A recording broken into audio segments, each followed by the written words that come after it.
Okay, we are officially live. Hello, everybody. Um, Hello, Red. Hello, Phil. Welcome to the finals of the Gwent New Year Tournament. Thank you very much for taking me as your co-host. I think we're going to see some very interesting Gwent this evening. Some very old school lists and some not so old school will be interesting. Indeed. So why don't we go into the deck lists? So I brought up Lethal's deck list. Can you see that? Yeah, very interesting deck list. So how shall we do it? Like one by one? Yeah, that would be great. So let me just remind you that these were played yesterday, and they are some very strong lists here, especially the Nilfgaard one. And the funny part is Mm. there's no golds, no silvers. Indeed. This is a very interesting one. I actually advised Cashtag to take a variation of this list, who did not so well in the early stages of the tournament. But this is definitely a very powerful archetype with a lot of versatility and consistency in this version because Ana Henrietta will allow you to reliably draw all your highwaymen early, which enables crazy consistency and tempo almost every play. And the addition of the emissaries adds even more consistency to an already extremely consistent deck that can only be stopped by some insane amounts of control like alchemy or something like that. Yes, and you have to know the star is the standard bearer. Like, and it works with these trays of Spalas because they're soldiers too. Indeed, it works, and I mean this is the strongest engine in the deck, and it works with almost every card in the deck. The Nilfgaardian Knight. Also, we don't have to underestimate the Vicar Medic, which can fetch sometimes some pretty amazing soldiers or soldier tutors. Uh, I mean the combo potential of the standard bearer is insane. Indeed. So let's look at the Foltest deck because it's very similar to what Shinmiri created. Yeah, this is what we would call a very classical Aretusa Foltest list. Indeed. Yeah, the only maybe variation might be Margarita, which is an amazing control tool, amazing to deal both with boosted units and engines Yeah, alike. I think it's a great addition. What do you think about the Kedwini Knights? This is definitely one of the biggest cards, bronzes the faction has. Almost every good deck, actually, meta deck runs them nowadays. And the fact that you can finish them with a Jigstra or ADC to tutor them, or even Shani into Stennis to have a Yeah, huge there's finisher with combo them is potential is amazing.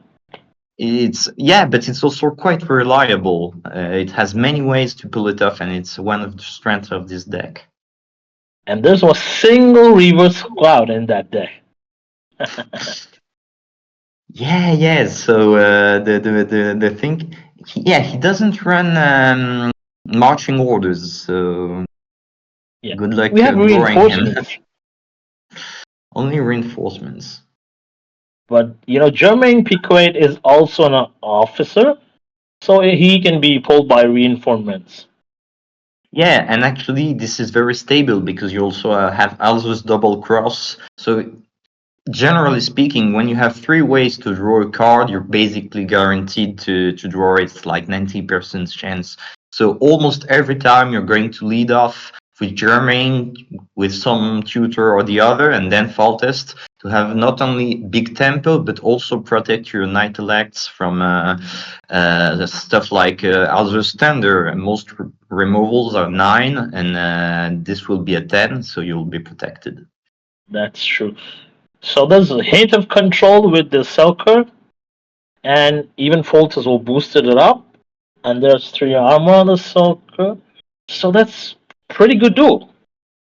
Indeed, indeed, and there's also Death Mold to complement that control. So, and of course Margarita, which we talked about. So it's a pretty control-heavy list. Very heavy points. Very well. Also, we didn't talk about the Witch Hunter, which can be absolutely Oh yes, yes, devastating. I think there might be some farseers on the other side, and they're indeed. absolutely going to hate this. But yeah, good control, good engines, good thinning. I mean, this deck has it all. It can be inconsistent, Classic can deck. have very bad draws, but that's about it. Okay, so let's move on to the interesting one, which is the Skellige one. Which, if you look from a distance, it looks like the classic greatsword deck. But when you look inside, there's some unique cards here. If you notice, there's like a lot of carryover, and then you have the great swords just from the classic great sword deck. And what do you think of this? Indeed, indeed. I didn't notice how strange it was. I think it's very interesting. It combines the strengths of what's strongest in Skellige these days, which is Sigvald and a lot of passive carryover with more Varg and Olgierd.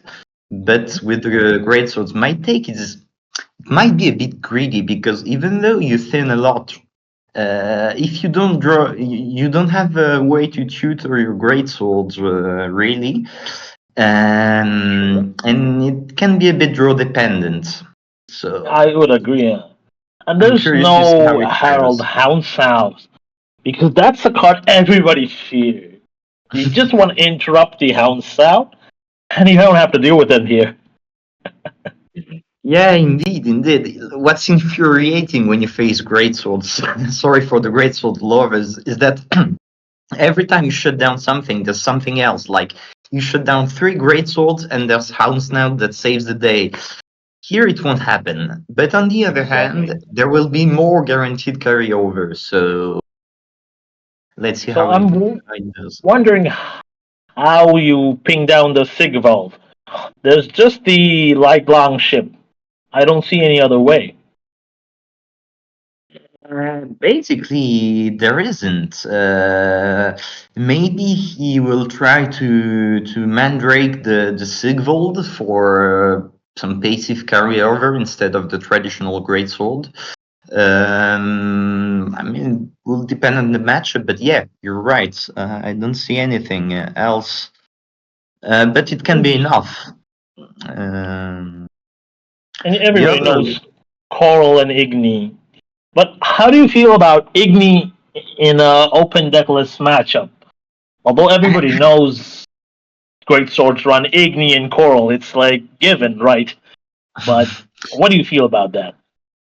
I think this is very interesting, and if we look at the opponent's deck lists, we can see that there is an expired A, which is also a notoriously strange choice for Yes. an open deck list tournament. But we have to remember that those are very, very good players, and those decks have so far worked. So, I mean, who am I to judge? Uh, doesn't seem to have cost them their play so far, so they might be a reason. And generally speaking, we're seeing some extremely greedy decks which can do a lot of points, and sometimes Yeah. it's impossible to play around Igni. So depending on if he draws it at the right moment, which I mean is early, it could be devastating whatever the opponent tries to do. That's true. So let's move on to the Squirtle deck, which is Brewer Who, and you have the wait. What's Carlo Varis? What's his name nowadays? The little bastard. Okay, So so this is this is really interesting to me because on the one hand, it's very old school with Barclay into the Carlo Varese, little bastard, whatever you name him. But on the other hand, there's some very surprising choices. I think what the most interesting thing to me is the three red neophytes, which do offer a lot of value on the paper, and also the three Orcus supports. Yep. Which are basically very low tempo, but guaranteed carryover on your Soul Masters. So But this is a very non-greedy deck. Like it doesn't yeah. care very much if it's disrupted, and I think that may be its strength. But what about the three neophytes and drawing your spy? What do you feel about that? Because the neophyte is random boost, isn't it? It can go on your spot. It's not royal. Actually, I think you're absolutely correct. There was a lot of debate on if this should be fixed or not. But I think they can go on the spot. I may be wrong. There were some patches in back and forth on the topic. So not sure. What I can tell you is that the Dragoon doesn't boost Very even. the spy. No, actually, I'm pretty sure the Neophyte doesn't boost the spy. I hope it is that way. I'm pretty sure it is that way, and this might explain this extremely heavy inclusion of the Neophyte. Yeah. It was So, it was changed by Kaitek, who I salute. what do you feel about your vet though? That's a hit and miss card. You need to draw it in round one, and you need to play it as early as possible. Yeah, very much. So yeah, this is what I feel is a bit weird about this list. Is that on the one hand, it's very consistent. It's very non-greedy because it runs Brewer instead of the opportunity to resurrect, for instance, Feign Death, which would be very typical. It runs impossible to disrupt things like the Neophyte, but on the other hand, there's very risky roles like a late Yorveth. But I think, I don't know, he's a player who likes to play high risk, high reward cards like Igni, or which we just spoke about, or Yorveth. So Okay. maybe he just plans to mulligan it away if he draws it too late. I don't know what's the plan, but it can definitely pay off. But I love the Aglaeus here because this is a very unique card. It's like I have a hate and love relationship with this card because sometimes it just is the best card, and the other times it's just you're playing like a weather card. Yeah, very much, and sometimes nothing at all. Like if you face his Hannah Henrietta deck, you're not going to get much value out of it, or Definitely. Nilfgaard in general, by the way. Yeah, that's the second high risk, high reward card, and so is Führer, by the way. In a deck where you typically tend to boost, but one other notable absence of this list is no Foreseers. Exactly. Lethalon really aims for an impossible to disrupt efficient list, Non and greedy. yeah, and we'll see if this pays off. I mean, So, he can afford to be a little bit greedy with Aglaïs or Yorveth, yes. uh, So the because he would be. Mandrake, you can put it on the Dragoon too, right? Indeed, but without the possibility to play Feign Death twice, it seems less likely because Nice. it will be only 6 points of tempo this way. So I don't know if that's the main purpose of the Mandrake or if he intends to use it more offensively. I guess it will depend on the matchup. Exactly. So let's look at the monster list. Because I had to cast it yesterday, it plays amazing. You have Swarm, and on top of that, this control. You can set up the Scorch, and then you can finish with a nice Oz roll. Yeah, it is very interesting, and I think this is one of the most refreshing takes I have seen on this archetype in a long time, because people tend to be very greedy with it, play it with Necker Warrior, Hmm.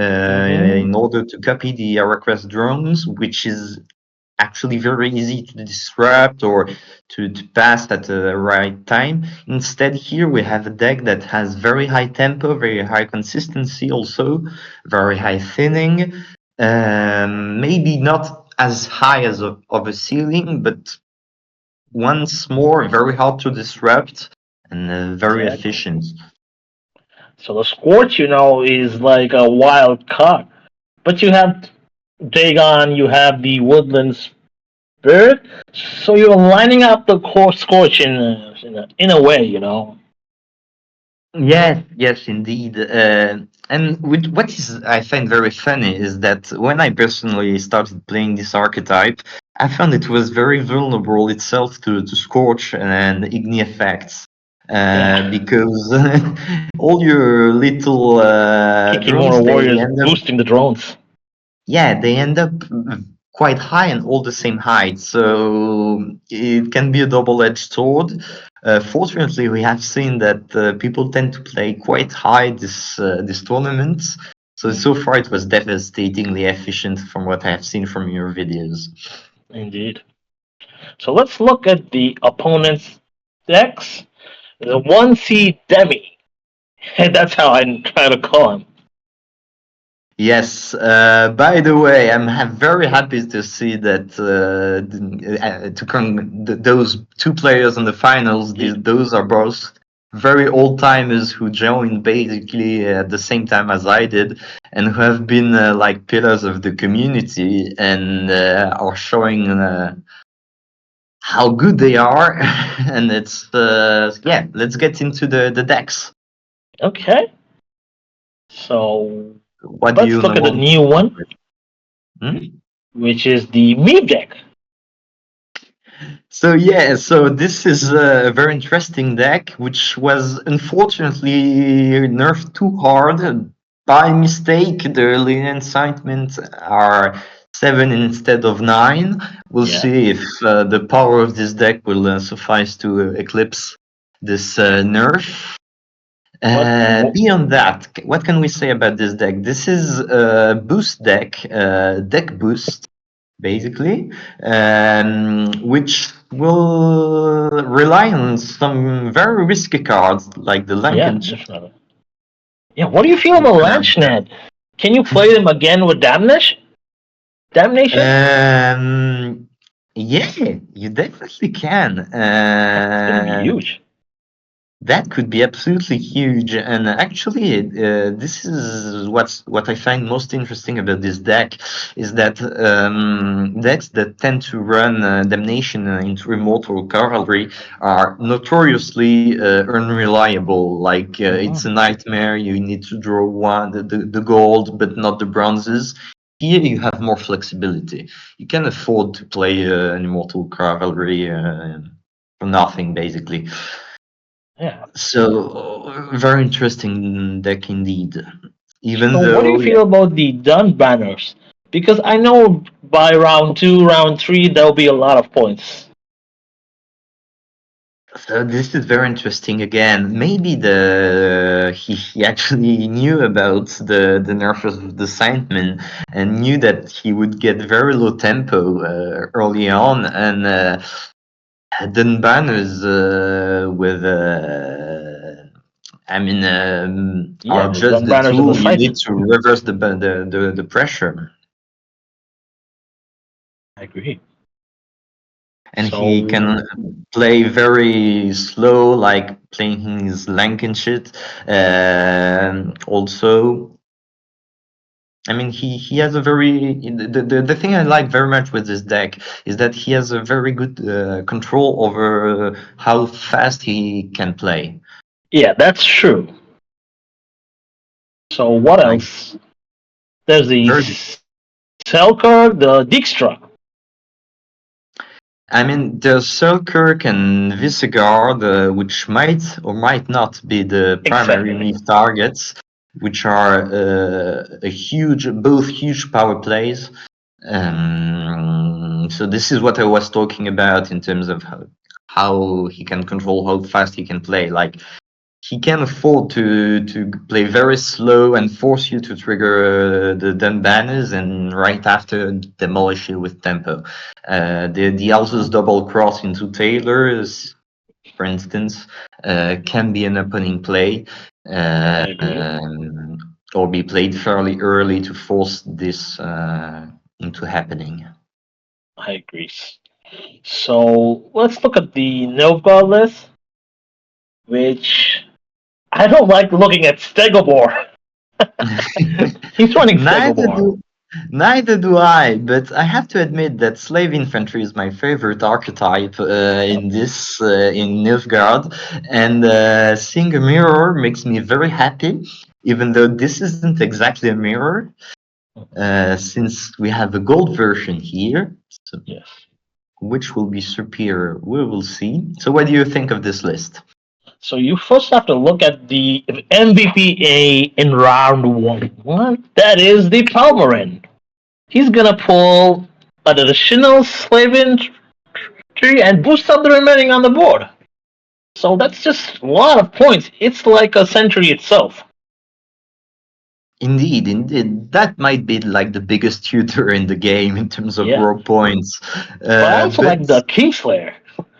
indeed, but I'd like to add that the Palmerin is not only a very good round one card, but you can also use it on round three, especially with Asire, or if you still have a slave infantry in the deck, and have that huge tempo swing that the opponent might not expect from a slave deck in a short round three or a That's long true. round three. And you Yeah. see there's two recruits, just in case there's not enough slave infantry in the graveyard. So you can always use the novice into the ointment into the recruit. So there's no damage. You don't miss out on the ointment. Yes, indeed. Also, you don't have to draw them super early, and the later the game, the better they are. As you said, you can run ointment one late game, and because the more cards you have played, the sure you are of what it will pull, and the more efficiently you can optimize your game plan. The Strigobor inclusion is also very interesting. This deck has a hard time traditionally to thin, and we can see that he took the matter very seriously with almost only thin cards in, I think, every gold thins and almost every silver thins. By the Yes. way, I don't see the traditional Cantarella. Yep. There is Uh, no spy. there is no spy except from Joachim. So yeah, very aggressive thinning indeed. Very aggressive. We can see that he wants to win round one. He is not Definitely. prepared to give up any tempo for that. With a silver spy, and just proceed to have his Round as long three. as possible round three. Yeah. So the Deathland Vampire. I guess the medic and the recruit. Those are the best options, right?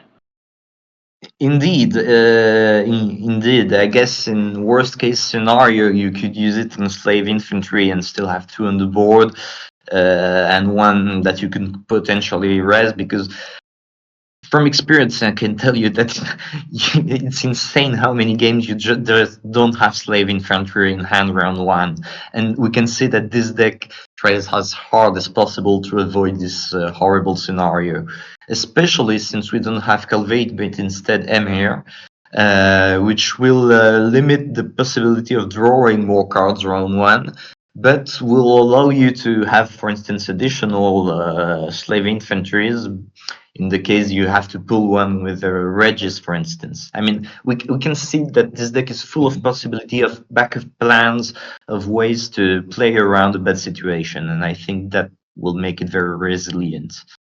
Okay. So they're gonna start because the QQ community is late for them. Okay, So okay. Very I well. covered the other three decks, so I'm just gonna start the game. Very well.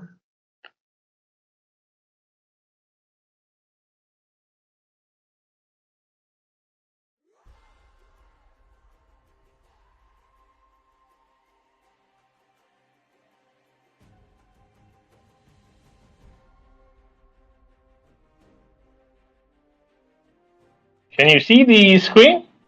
Yeah. Okay. So we're just waiting to get into the view list. And I forgot to mention, all five decks will be played.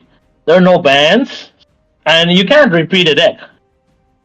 So the first one to 3 wins wins the tournament. Which means that, for instance, if you lose with a deck, you can't replay it either, contrarily to the first phase. So this will change a bit the strategy. It means that it's very hard or impossible to target the deck. So maybe more opportunities from some decks to shine, and more interesting strategies maybe. Yes, definitely. Maybe it'll be like a showcase of all the decks, and we'll be seeing every deck shine in its own way. Indeed. Let's see. Okay, the first game has started. Here we go. Indeed. So we have Lethal Man on blue coin. Is it? Yes. Okay. Actually, I don't. They might be still choosing coin points. Perhaps. So we have what appears to be a mirror, great swords mirror, but with very different decks. That's true. It'll be very interesting to watch. Indeed. So will the new designs beat the old-fashioned deck? That's be very interesting. So what So we can mulligans are you likely gonna take? Okay, there's the coin points. Okay. Well, he definitely wants to take the Corsair after kicking the Morgvord out, and he has too many Freyas, so one needs to go. Definitely. So he has access to two great sword, thanks to the Spear Maiden. Oh, he didn't risk it. Okay. Yeah, Corsair was also a good kick. Yeah, Corsair isn't that good right now. There is one Corsair though. Let's see. I mean, Bran is all set up. Like, you're gonna target Olgierd, Morkvarg, and Sigvald. Exactly. I guess that's a good reason not to take mulligans. Indeed. That's probably why he didn't risk it. Okay. I'm curious Ace to with see the... his sequencing because he doesn't need to play Bran early exactly. What he needs is to get the great swords going as fast as possible. Both decks have very little control, so it will be probably a game of who can make his engine work the fastest. Indeed. So round one is just developing your great swords, and that's what they already started. Exactly. We can see that Lithelman does have the Igni in hand, so this will be probably round defining. Unfortunately, we can see if there is a core roll in Sedim's hand, Yep. but this too could be round ending. So watch out Definitely. for those two cards. Okay, it looks pretty much the same. Two great sword, one boat each. So it looks like it's all set up. What's the next play? Well, I guess we're going to see some form of boats. Yeah, exactly, to get the engine going. And probably the same on Lithelman's side. Although he maybe should hurry to play Bran in case the opponent passes too early, but Yeah, the Great Swords that's don't true. tend to do that. So I think he can definitely play the boat now and just see how the round progresses. Indeed. So, what about the three Freya's blessings? The priestess. So I think Lithelman has to get out of this round pretty quick, Okay, there it is. unfortunately. And I think that maybe his way out might be to try to set up a good Igni, especially with Udalric. If he can align something to 13 points, or maybe wait for the first row to align itself, which could happen pretty soon. But he's far behind, though. He is. But But I mean, he's on the right side of the coin, so he can afford to play a spy and catch up into cards. exactly, and he has a carryover for round two. So, in case Demi passes, he just has to pass back. So this is great. Yes, exactly. That's the thing with the mirror is that you have just as good of a long round or a short round as your opponent, in theory at least.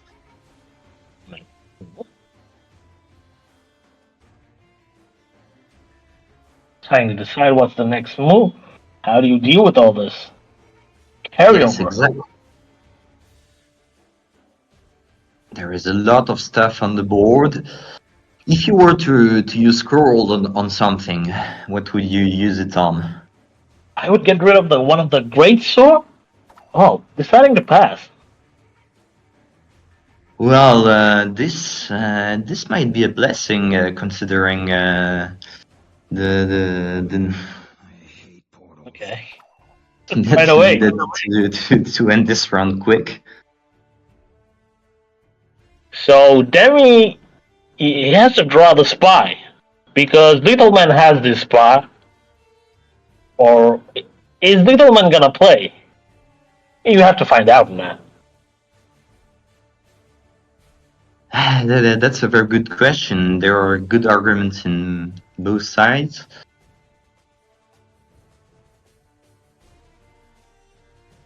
Yeah, he kept the spy and the Heim because in the Skellige mirror you definitely want the juicy create Sigrifa. option of the Heim. Yeah, definitely want to play Sigrifa. Very definitely. Let me have a look at the deck list. So, by the way, you can look at the graveyard of both players, like if you were playing your own game. I was told that it can disrupt the. You can cause it to crash or something.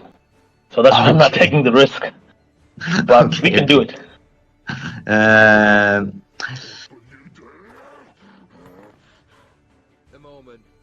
Well, there you go. 12, 10, and then the sequel's gonna come out. Oh, right away, a spy.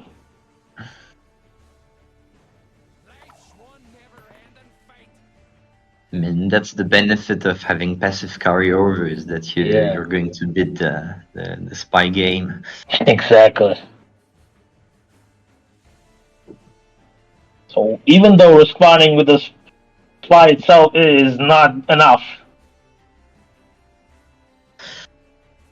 And you were asking me, what does he intend to kill the old man, as they say in China?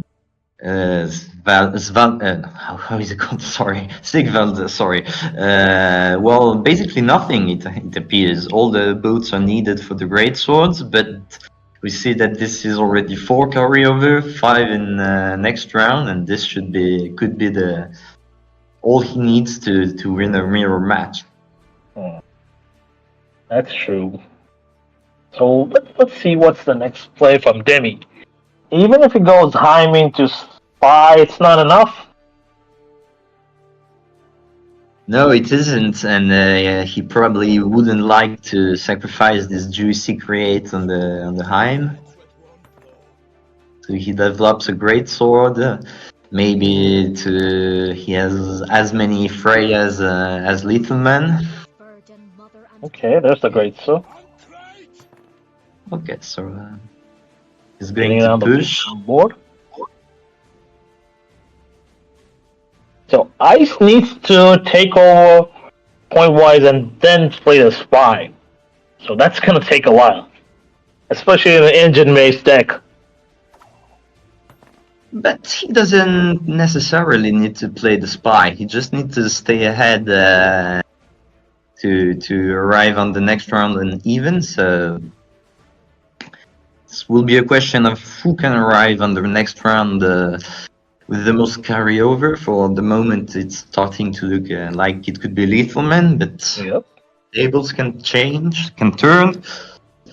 Especially, I find it risky to push in round 2 when your opponent does have a crawl in hand. This will mean that, for instance, now he only has one greatsword developed on the board, and it's his biggest. So if he gets crawled in the next few turns, he's at a very big risk of losing the his carryover of the game. That's true. So there is one more great sword here.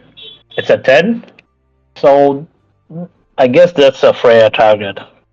Yeah, I think he will develop that very soon, or the 8.1 depends on how he feels threatens in terms of tempo. Here we go. The second gets great sword out on the board.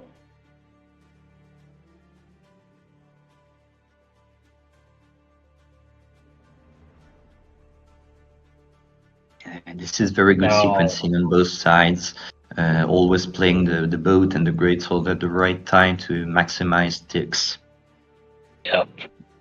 So Little Man knows that there's a tainted ale, so he's very careful here. Yeah, and that's also, I guess, one of the reasons the Igni, which has become apart in terms of risk, was played so early on before, because in those games you take a good Tainted Ale or a good Igni as soon as you can. You don't ask questions, and yeah, we can see that Littleman is really playing very well around Tainted Ale, even playing on one row more than two, actually. Yeah, and it's even if the ale hits the great sword, so there's no issue with that. Yeah, also very true. And I guess Also, the ship will catch over. with the Morvarg. The more will just come back. Yeah. What's the next point here? I wouldn't even mind running Cyrus, in this deck, just because That's of so many resurrects. Yeah, I mean that would be the more I guess obvious way to do it, but you have to think that you basically cannot get Ceres out round 1, so you're sacrificing even more tempo. True. So what's the next play here? Probably a boat. Depends on how many Corsairs and boats he has left. And there's a restored there too. Probably be on the captains. Okay, there's the restore on the captain. Onto the Corsair. And there's the ship. This is a very big investment. It could be an indication that he doesn't have other ways to get boat out. But is this a good time to play the spy? Oh, indeed. Yeah, Sedeme looking like he really wants to win this round quickly. So how do you get the skull? You need to play Jenge. Yeah. So the crack is Gala. That means Jenge was there in round 1. So we're gonna have Yeah. Jenge. We're definitely going to have Jenge. There's nothing he can do about it. He's going And look to at the use roll. Jenge to try So many to. targets. Yes, but so many great swords too. They're gonna absorb the damage. Yeah, but he's even trying to use it to proc his greatsword without having to spend an additional boat. Yeah, the additional great sword. I mean, he plays there on this very purpose. Very interesting plays.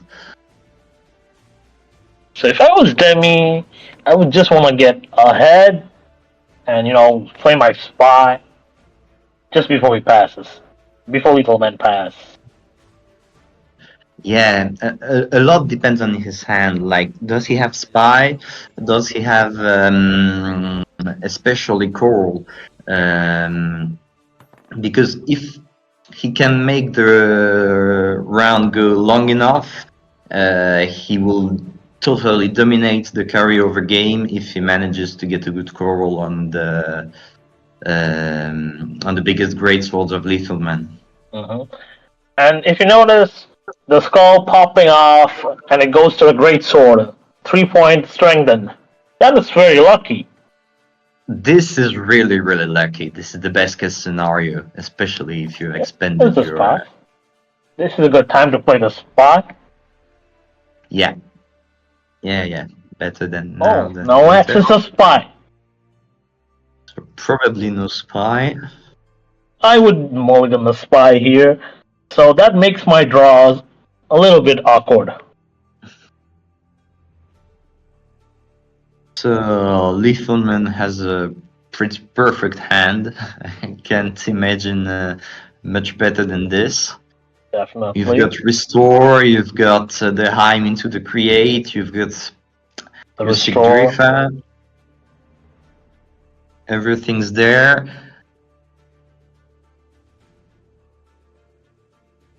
Looks perfect. Okay. No access to the coral. I mean, coral is much less important in round 3 because you're not denying any carryover, but. That's true. What do you need? Okay. I guess we're going to see a great sword, yeah. Definitely. This should be the same thing on the other side. So the hymn will give another Sigdrifa. So there was enough reason to mulligan the priestess. But still no coral. Or I guess that's the only thing he was looking for. Yeah, but I mean, it was not. I mean, it's not a bad solution. He's going to have 2 Sigdrifas. He doesn't really need a Freya.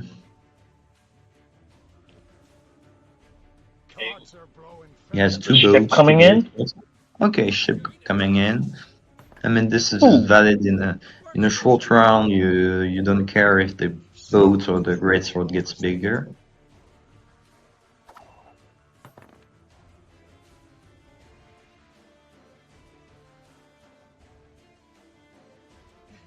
Oh, interesting. Oh.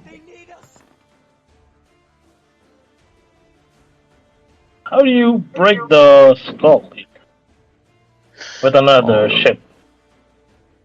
Well, the restore is definitely going to be into a pirate captain, into a corsair, into a ship.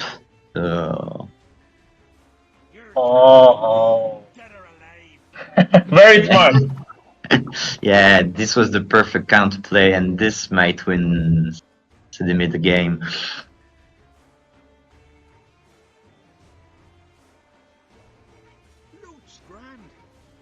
So Lethal Man, playing on the coral here.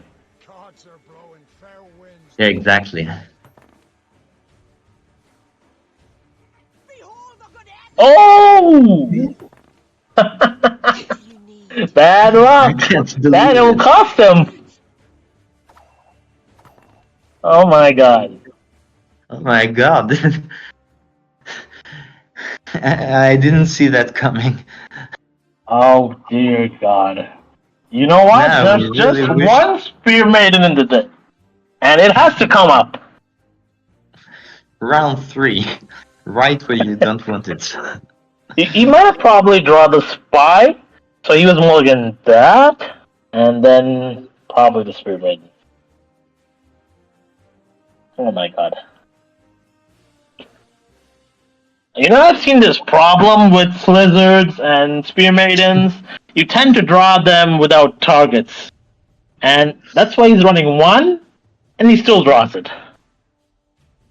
Yeah, I mean, you have usually targets for it. It's very rare you have played your 3 ships and 3 great swords. I mean, this was terrible luck. But Go GG's on back. both sides. I mean, this was an amazing mirror.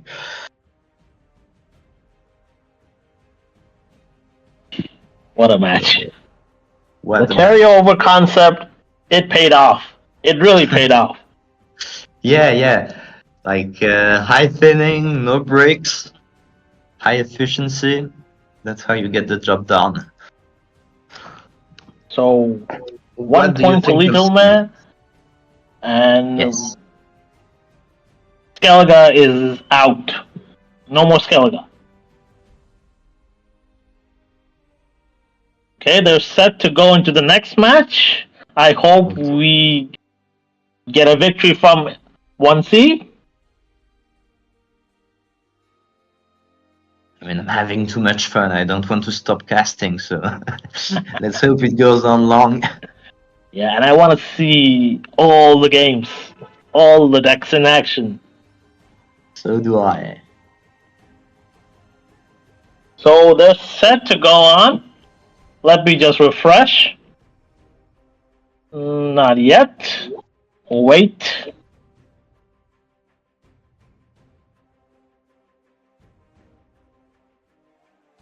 Let me see Twitch chat. Oh, we have some friendly faces. Thanks for joining us. We have Catch Tech. We have Bane. Oh, we have the Viscount of Idiot. He's here. Salutes.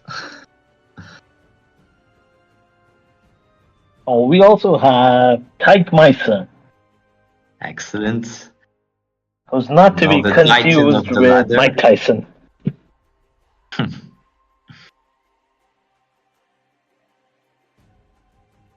Okay. Not yet.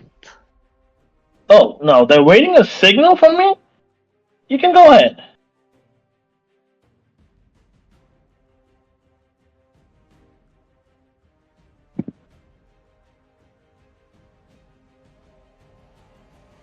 Good luck, have fun.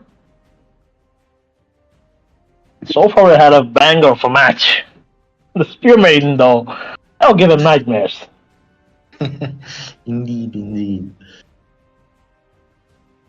And no coral on either side. Yeah. That was unexpected. What is it gonna be? Are we gonna see the same faction every time? I hope they, made a pact. Like, let's play the same faction all the time, you know? This would be funny. So yeah, it's quite hard to tell what they are going to play next. I would be pretty excited for Nilfgaard Mirror. As I said, I love the archetype, and I think those are really opposite takes on this same basic concept, which is slave infantry and sentry. Mm-hmm. I would really like to know which is best. We're inside. Okay. It's Squirtle versus Northern Realms. So the Right off the classical bat, you have the red. Dragoon on board. The classical Arethusa full test is filled to the brim with control, so I don't expect many Dragoons to survive. On the other hand, Sedimi is running 8th Nay, and he will be able to fin death many Dragoons, so Mm-hmm. there might be an argument for keeping some control for later. So there you go. That Mongol getting rid of the first engine. Are the Knight Elects officers? No, they're soldiers. But you can also target soldiers. This is a great Yes, card. indeed, indeed.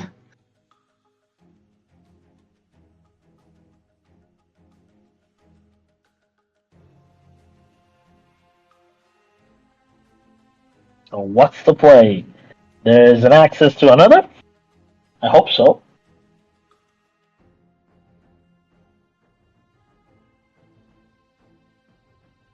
The Squirtle list does have mercenary. So this is the other Dragoon from the hand. That's great. Yeah, so we didn't cover this deck, but basically this is quite a Ladder King, a very notorious deck that revolves instead on trying to strengthen your Dragoons and play Feign Death as much as possible. So it's more vulnerable to control to engines, but it has a very high ceiling. Mm-hmm. And another thing I want to point out is we missed that this deck also runs Becker's Dark Mirror, and Lethal Man, he's not going to have very big units. Not afraid. You should be. Yeah, that's true. That's true. That also might be one of the reasons why he's delayed play Germain. Also, I mean, he's got Germain to negate a lot of it, even though it will be boosted by full test. Focus. So if he's going to focus here, this is the best time to do it, because the first year is also going to grow eventually.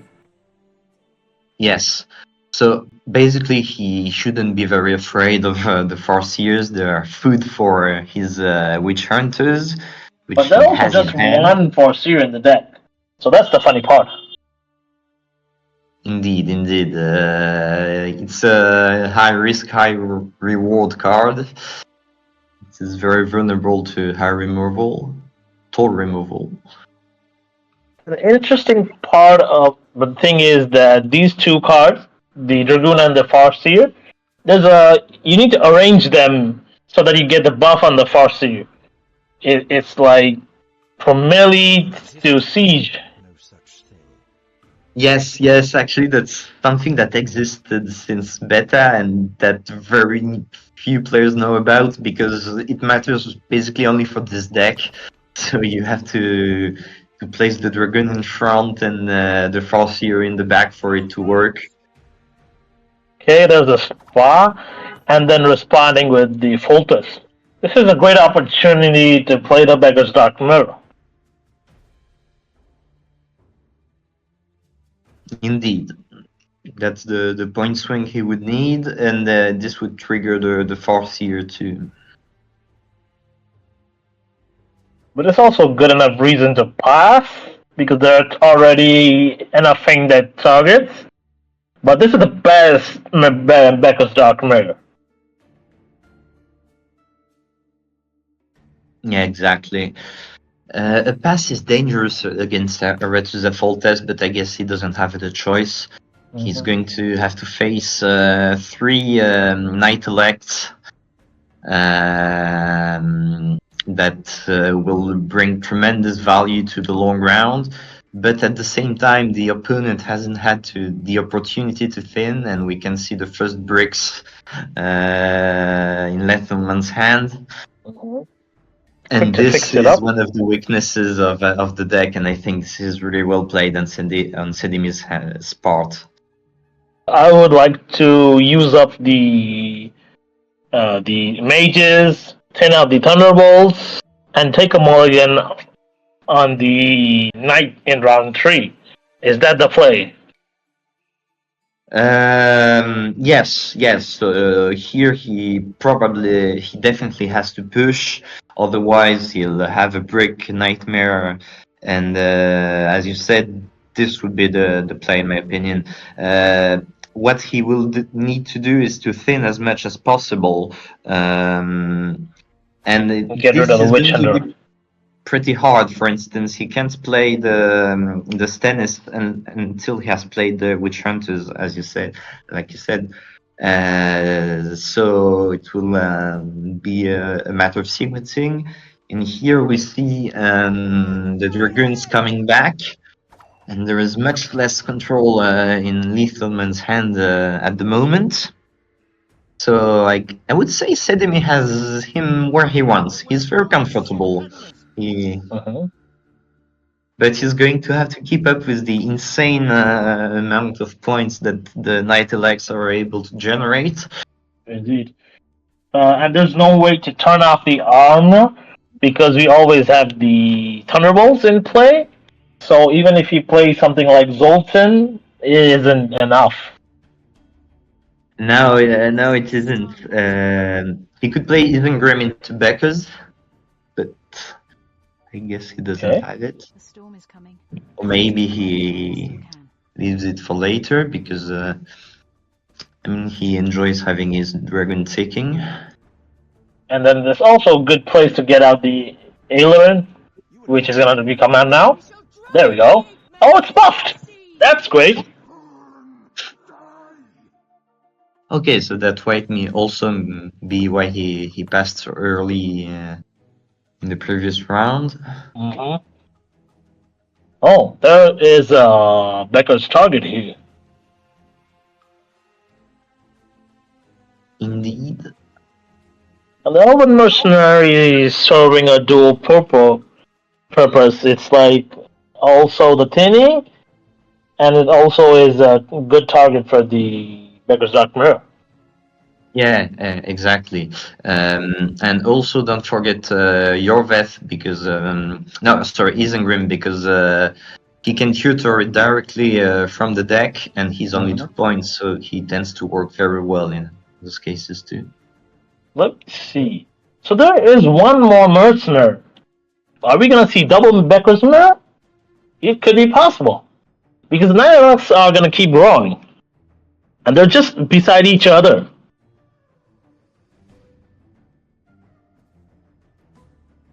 So one concern of Lethal Man is what is he going to use the Witch Hunters on? I think at this point he won't try to get much value out of them, but just to thin them. They're starting to become more of a liability than an asset, and the only mage is 7 points on his side for the moment. Yeah, no, there she is doesn't Triss. want to touch. No, there is There Triss. is a Trish though. There is a Triss. So yeah, 14 points. Not too bad. Not too bad. Especially with the engine sticking. Okay. Is it going to be on the Dragoons? Okay, so the Feindate targets are all better. Not sure why deciding to move the Knight Elect.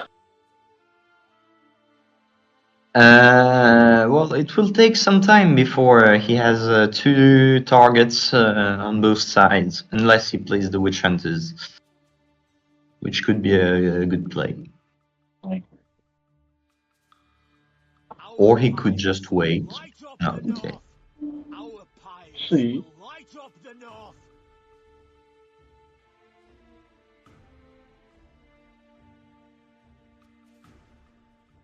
Now, Demi does run a single Madrone, so that's also interesting. There you go, Witch Hunters. Excellent placement. Yeah, Margrum would be quite good on the Tormented Mage.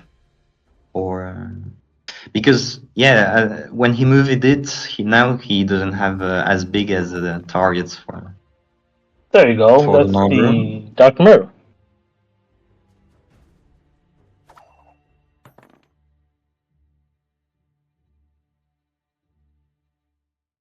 there is enough reason to play a second one. Steal. Oh, decided to kill it.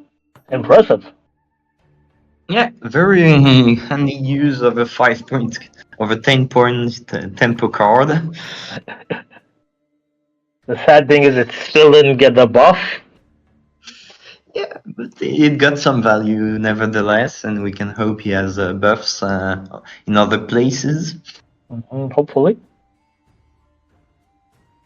So now he's free to play Stennis. Lethalman is free to play Stennis since he pinned the Witch Hunters.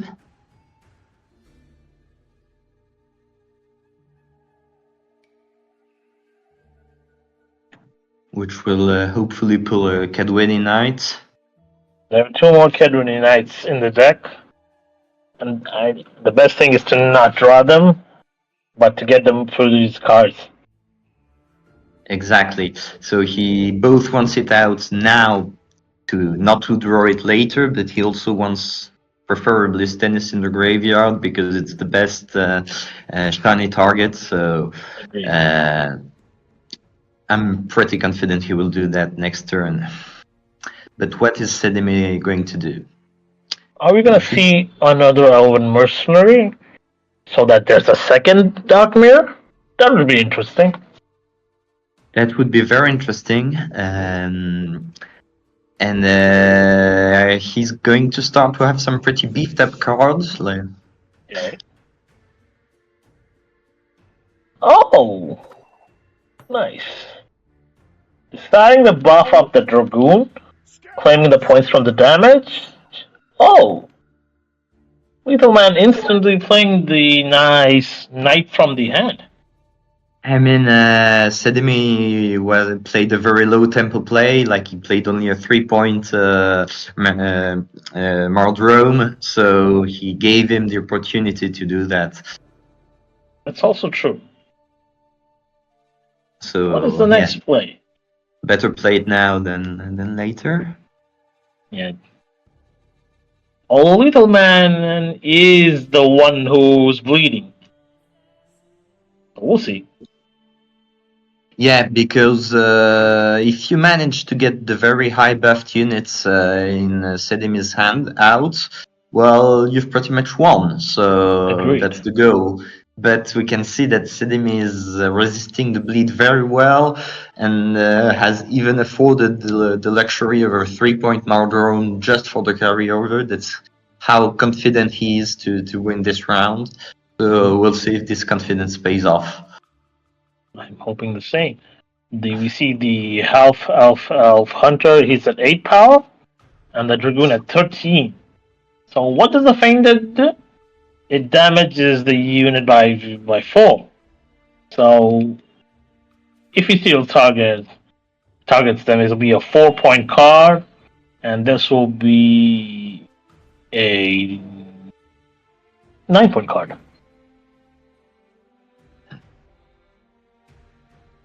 Yeah, so 8, 10 plus 9, Okay. 19. That it will be a 24 leader. That's a pretty insane play. This way.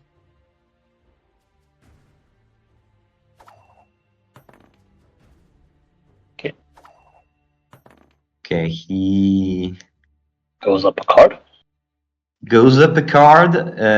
He didn't expend his most buffed cards, so this is starting to look really good, but Lethalman's hand is really good too. Yeah. So we're gonna start with the Stennis, of course. Yeah, so I was wrong. He didn't bleed with the Stennis. He assumed it was too valuable of a power play to play. And don't forget that he may be willing to use Shani on a reset to destroy those big buffed units That would instead. be correct. Ooh, not the best card to play in round 3. Oh my god. But we are going to witness an insane Aglaïs. The leader. No, sorry, eighth Nay. Okay, let's see the brain dead points.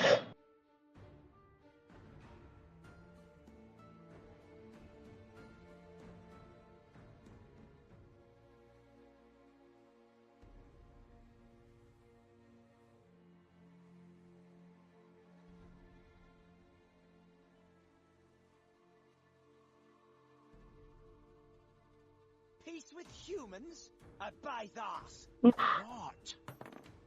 I'm not afraid. For king and honor! Hey. Both players not waiting, just they're just full of anticipation, and they're just dropping cards. Yeah, they have little choice now. We can see a lot of armor on Lethalman's side, which will probably eat up some of the Swordmaster's damage, especially if they want to hit something big, because I guess they're pretty big themselves. Okay. Flying the Mandrake. Mandrake. Interesting. Not bad. See me smiling. I'm dead. Oh my god, these are great draws. Oh my goodness. Demi, That's I would easy. feel it's not lucky with the draws.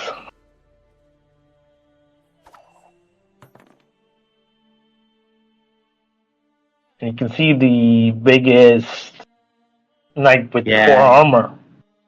I guess he drew that Mandrake quite late. Oh, there we go. Doesn't matter. That's a 28 Swordmaster that we just witnessed.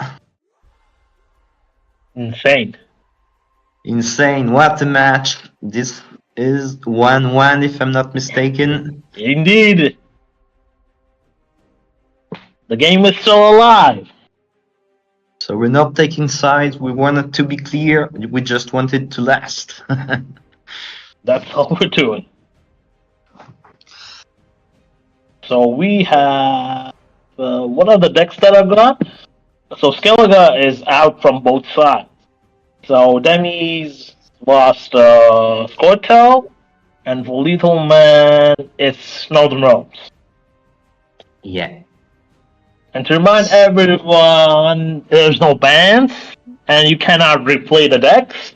So this will be a fun affair. So there's still a chance of the Nilfgaard Mirror I really want to see. And we could also see some monster decks. Be great. Let's see. So let me see what the participants are up to. Yeah, you can tell them to go ahead.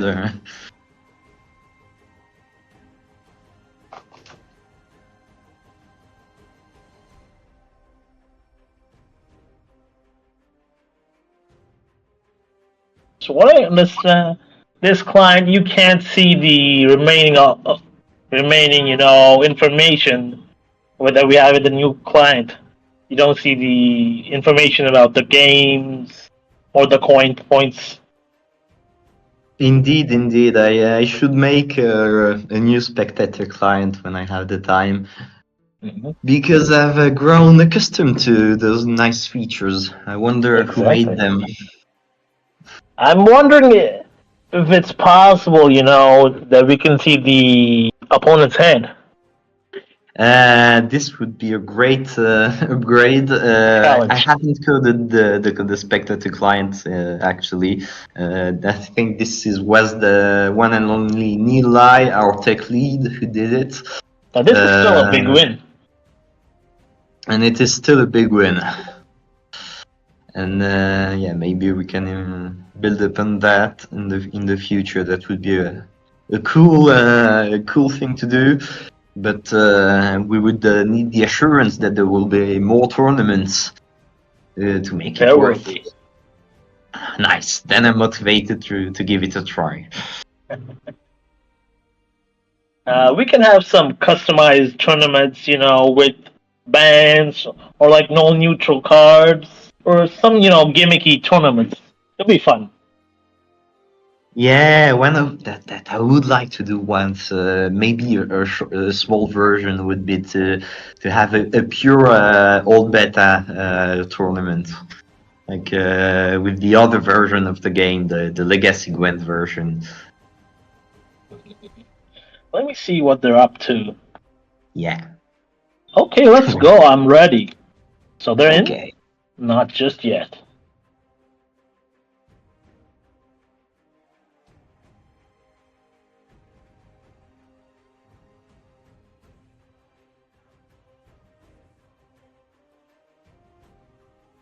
I'm wondering what's the opinion that in we did decided that it's not allowed to replay the decks you lose with. So it's kind of different, but at the same time, a little bit fun. What do you think?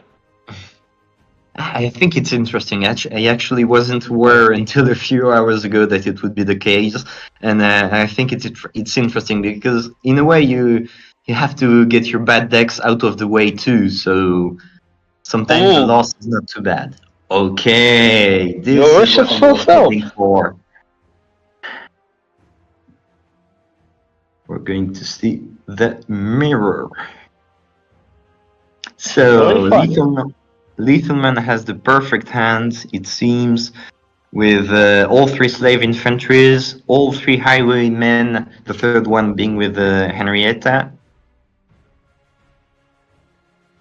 And you have 3 slave infantries. That's the best part. Yeah. So I want to ask, do the emissary, do they work really random? Or they just look at the top 2 cards? The random. The random. We had the question. We have Kaitek, which I salute again, who has maniacally been correcting such descriptions, and it should be correct.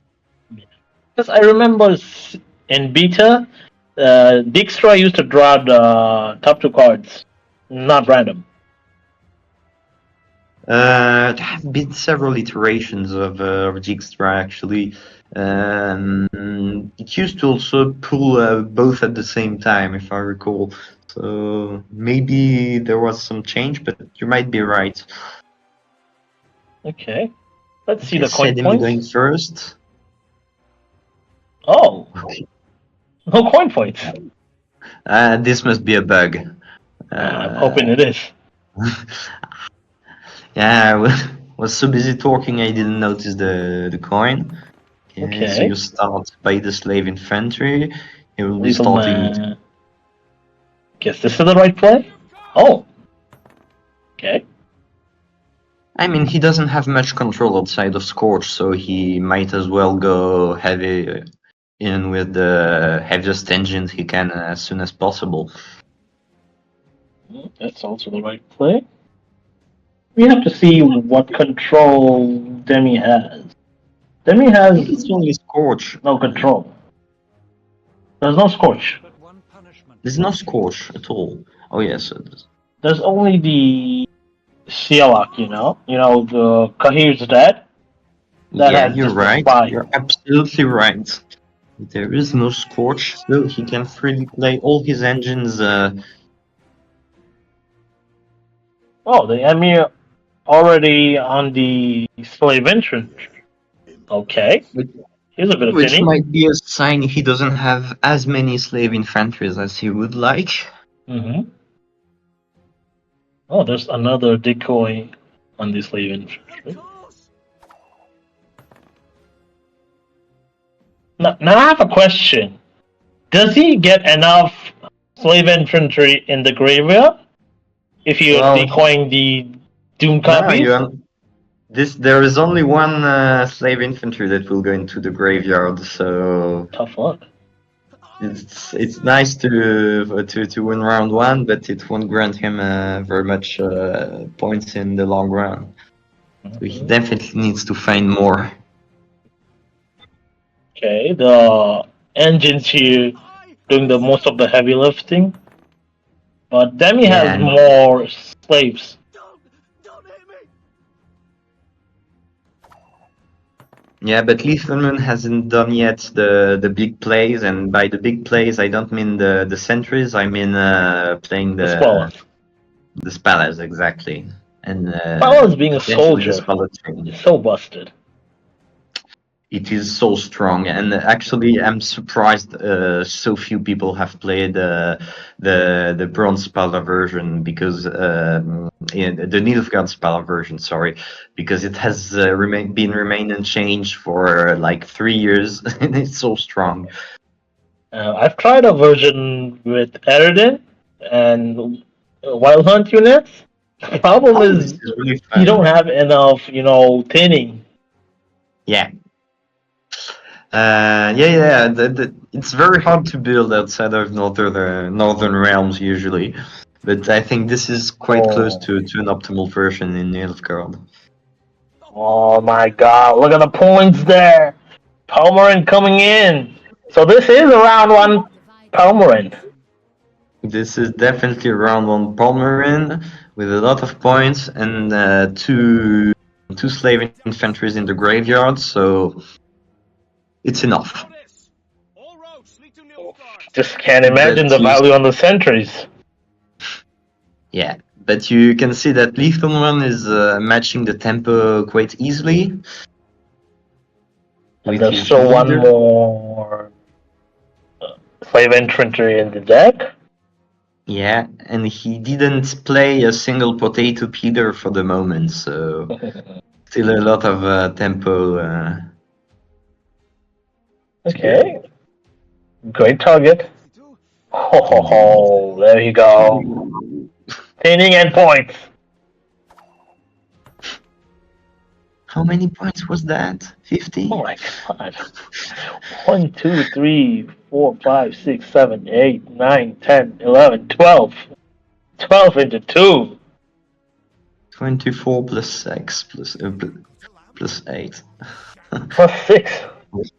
Okay, there is going to be some counting to do here too, because I suspect this will be a big play. Oh my god. That is good. Still far behind.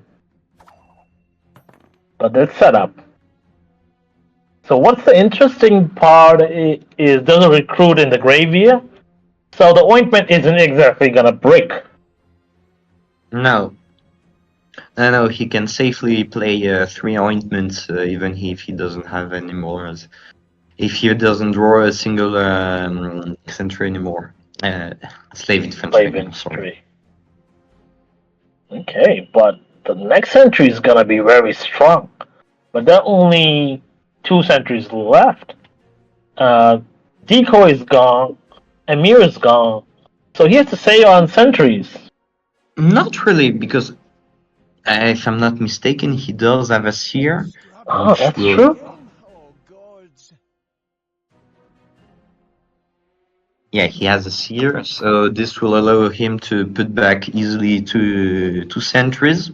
So he can. It's the normal game plan for his deck to play 2 sentries round 1. We'll And see if also he you see the needs to recon. expand the 3rd one. Oh, Oh, this is this is great. going to be a monster of a play. 154. Okay, he didn't get any spells out of this. So he's catching up almost. He's catching up, and Sedemi is almost out of spanners. I think this is starting to look really good for Lethal Man. Sorry, out of sentries. This was the last one. He Oh, shy he has behind decoy, 54. and that's it. It's a good place to pass, in my opinion. This is a good moment to pass because That means a lot of firepower, right? yeah. And I think we're going to see the emissary. Necessary for the additional thinning. Maybe another Spala into a sentry.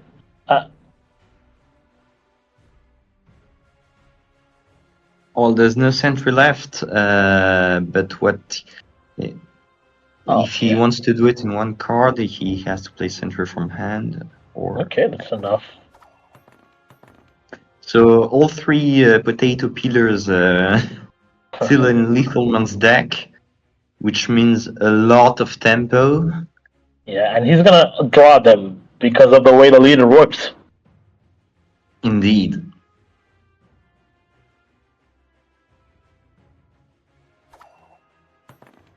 So wouldn't it be a good idea to bleed?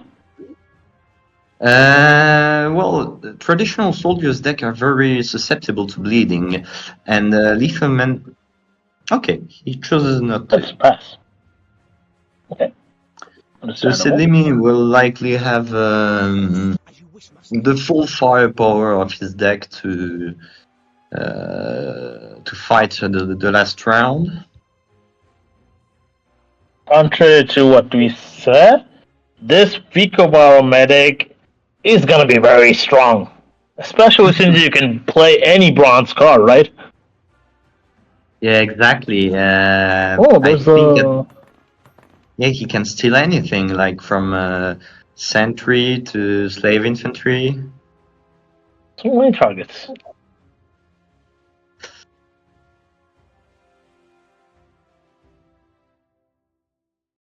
So we did see one ointment being committed, so there's no way to get back another infantry unless you want to see it.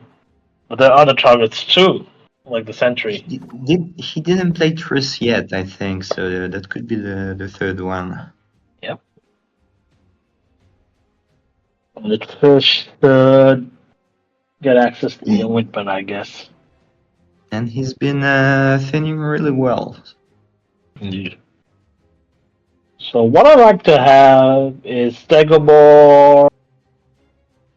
Operator, I don't know how Operator is going to do so in this deck because whatever he's It's a giving the opponent, it's good for him too. Yeah, I think you should definitely mulligan away operator and such.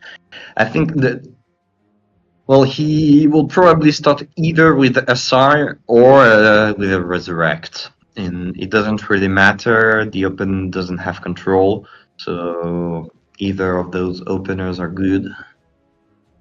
My prescription. Okay. Oh, it's the one medic out of the way. On your command.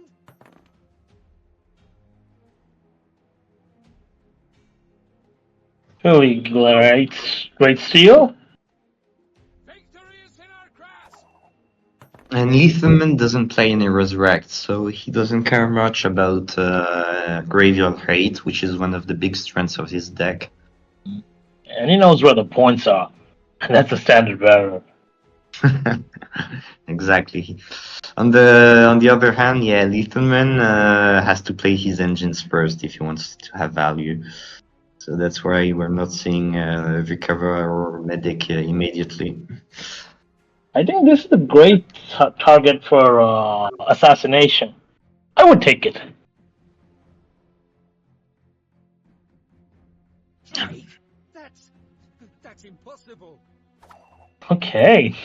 No, we give him another Spalos. Got a death wish? Oh, that's great too.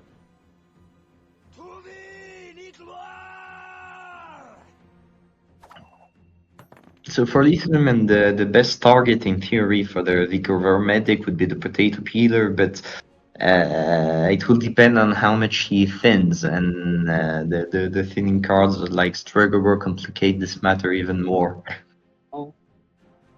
It's true. So what does Demi have in their hand? Yeah, that's the big question.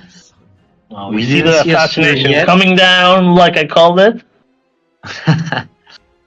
Very And did nice, you notice very nice. the Stegovar actually pulled the Sealak? So good.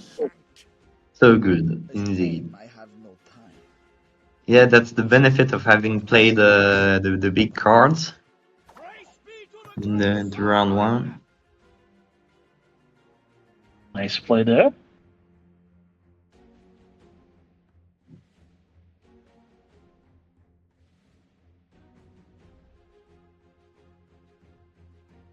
But I'm a bit worried that Noah's here means that he won't be able to cycle his sentries. Sedemi, I mean. So how will he make the points to match Lethal? I don't know. Even I'm wondering. Even if that's the Asire, the other card is just like 1 century, isn't it? It's not enough. Yeah, not enough. Like best he runs Joachim, I think, so he could pull Joachim, which is nice, but that wouldn't be enough to save him. And I think this is a very telling sign. He chose to resurrect a second Vicar Novice. So he doesn't intend to play all his slave infantries because in the end they are only worth 9 points. 9 points. These are nice. Yeah, I mean, this looks nice, but we haven't seen really a huge chain yet. So That's true. I'm curious to see how long will how many points he will be able to make next play. The medic actually being a great card here. Do you play another potato peeler? I guess so.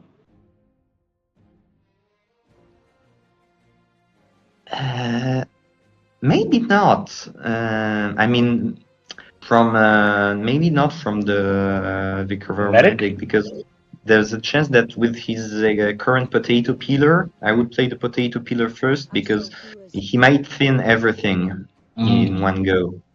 So. Oh, there's the Asire. What's coming in? Oh, okay.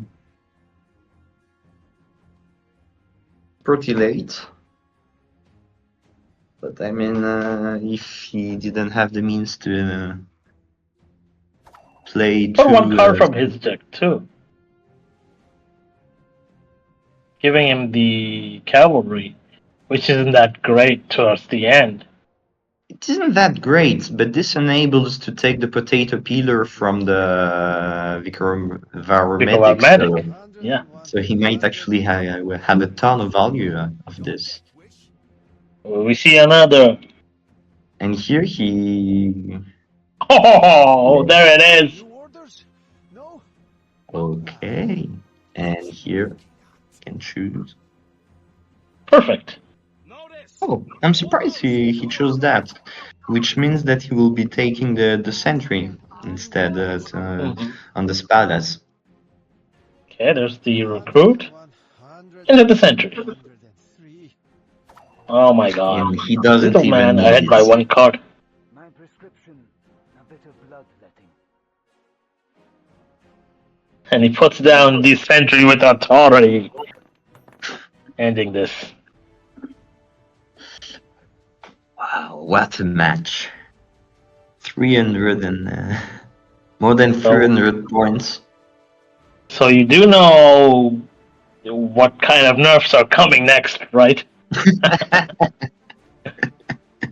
When I advised Kaitek to play this, I told him try not to get it nerfed.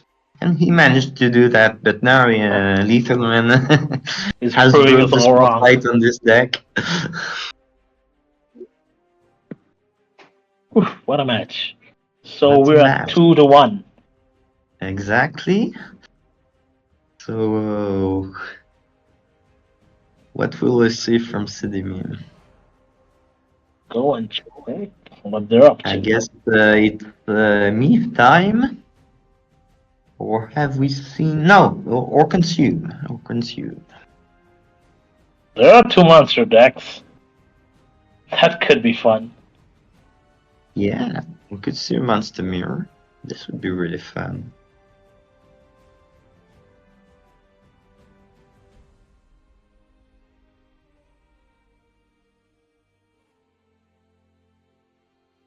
I mean, Scorch against Consume is always awesome to watch. Yeah, that'd be very satisfying. So I'm kind of surprised that there was no Lambert I guess they thought, okay, it was not worth it because probably that's the deck that's gonna be banned. Maybe I don't know how clear was the communication, but I mean you can't I don't know, bet everything on the mirror. So I mean, Lambert used in neutral. They could have put it in every deck. So Well,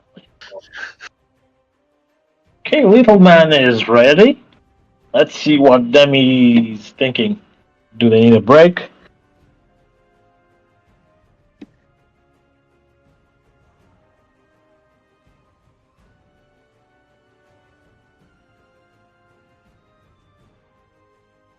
Whew. Let's see the deck list in the meantime. So what's finished? We finished with the Skellig, with yeah, the yeah, Squirtle, with Squirtle too, and the the Nilfgaard. Nilfgaard. So it's okay for both players. It's actually in all the realms and monsters, if I'm not mistaken. So monsters and No, not Squirtle. not the Squirtle. Yep.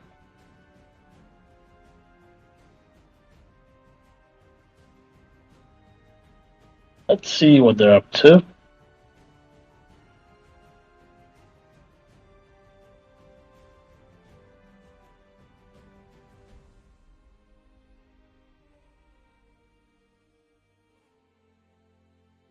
Ooh, so I want to see the Aglaeus in action. It's a fun card. Indeed, it can be completely game-winning. Among the matches that are left, is there any dead? Is there anyone where she'll be completely dead? Let's Let's have a see. fun look at that. Okay, against me, it's perfectly fine. With the Araka's Queen, it's not bad either. Yeah, yeah. So she'll be probably very good. Yeah, something like marching orders or others double cross, which happen to be in both decks actually. That would be great. Uh, And even would the be summoning circle, what does it get us? Can it get us a second Farseer? A Dragoon? yeah, it Possible. could. Yeah, it's possible. But the very nice thing about all those double cross and marching orders is that they can buff the sword masters and adding even more value. So you can you get a 14 silver card with a plus an 8-point body. That's a 22. It's A lot of strong. points. Yeah, with one staining. So, but both players are ready to go. Let's see if they're inside. There we Yeah. go. If I'm correct, this is match 4, right? Exactly. One more to go, unless we have a draw. Let's see. So basically, Consume versus Swarm. So we are gonna see the Scorch is. Uh-oh, not good mulligans. Horrible hand. So what would you mulligan? I guess the Roach. No, okay. Yeah, I guess there's no reason to mulligan the Foglet because you don't have the other fog. That was my reasoning, yes.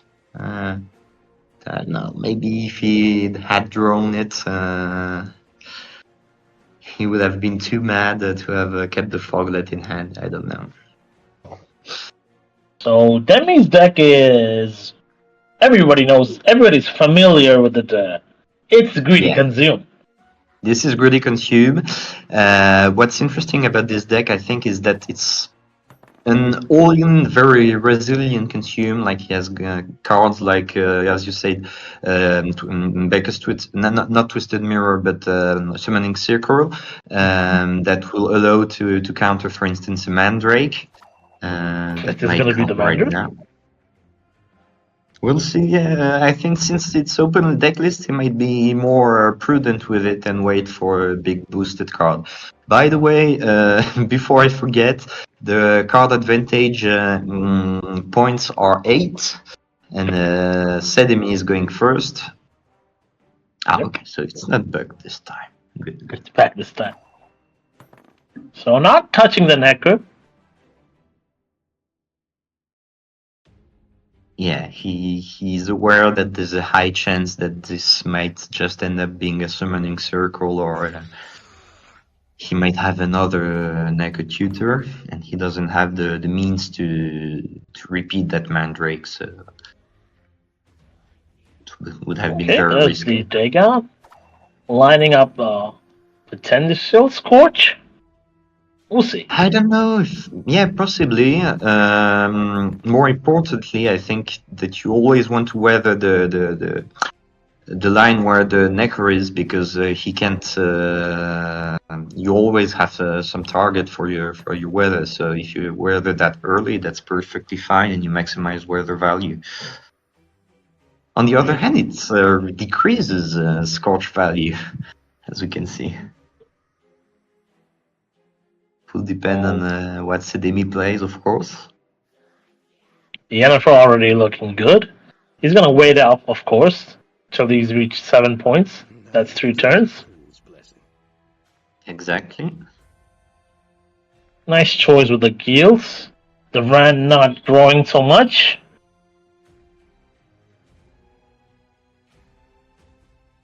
Classic play.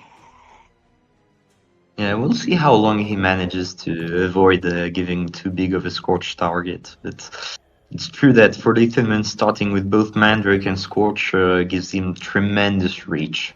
That's true. Look at the spot. Interesting. Oh, Getting nice!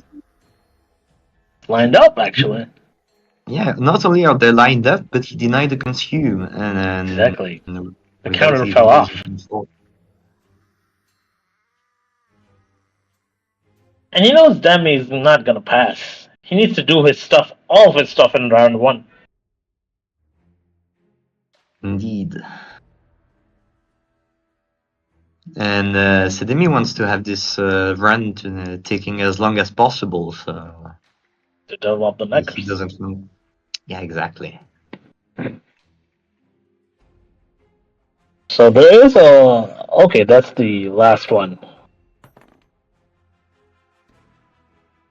Lethal Man have to play around the summoning circle here. So now So the needs to be question careful. is to scorch or not to scorch. I mean, 26 sounds a lot, but it But isn't in round actually 1? that much against greedy consume. We'll see if he takes it. This also enables a slicer on the Right. Vrand, so might not be that effective. So those are all the questions he's asking himself, I guess, at the moment. True.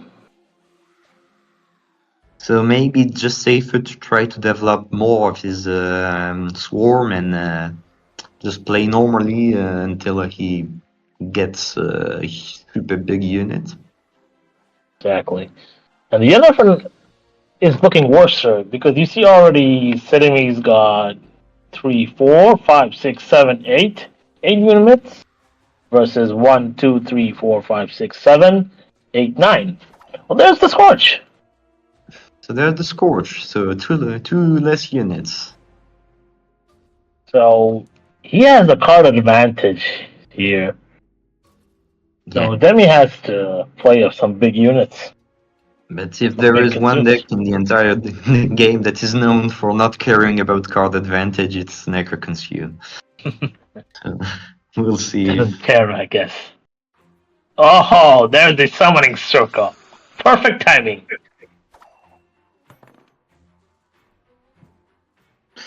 And now he can use Sliced to get a second Vrana warrior or potentially Phoenix.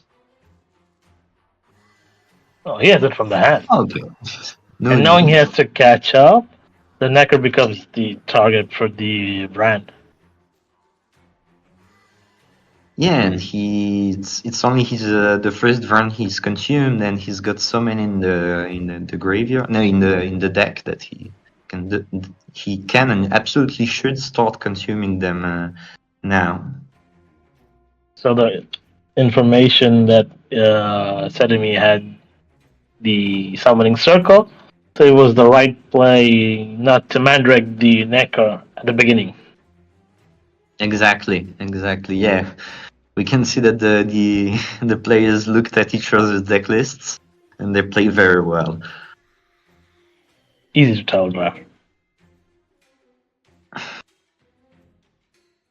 So, generally speaking, for a consume player, you want to play your leader as soon as possible to maximize the neck value. But here, at the same time, if you use it, you reduce your number of units on the board and give value to the opponent's Yennefers. So it's a tough equilibrium. Best thing about the leader ability here is it's immune. So there's no target for the Mandrake. Unless, of Yeah, course, there that's are the very true. Neckers. That's very true. For the moment, I don't think it's relevant, but many players will typically consume a big Vran or something like that, or a big Forktail to avoid giving value to Mandrake or cards like that. And with Scorch out of the way, there's absolutely no way he can punish a big leader. Queen, exactly. Arrakis Queen. So what does the tribute play? So I guess he will continue the swarm. So I think it's time to get one more natural selection in the back row, maybe to. No, he's used up both his workers. I guess there's a monster nest. Oh no! He can play. Monster He nest. can do better than that. He can play a monster nest into the Another mid or worker. range row for a ton of value. So you can see there's 3 Neckers already. 2 gone.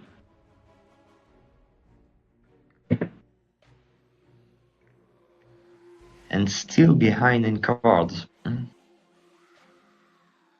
Lethal Man does have the card advantage too.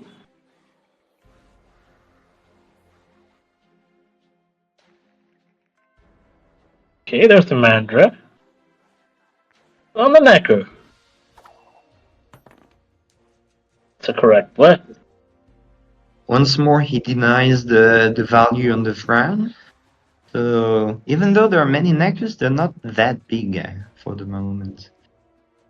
We haven't seen any Forktails, for instance. So few consumed. And there's no way to get consumed targets, right? Unless he has another Necker in the hand. Well, he could slice it for a Necker. That's a possibility. You also have the Phoenix, which is extra tempo. I don't think he would be willing to spend Ruras round 1 if he has it. I agree. Basral is Especially- also active. That's good information. But on the other hand, now Lethalman doesn't have any control left. Oh, he did have it. He did have it.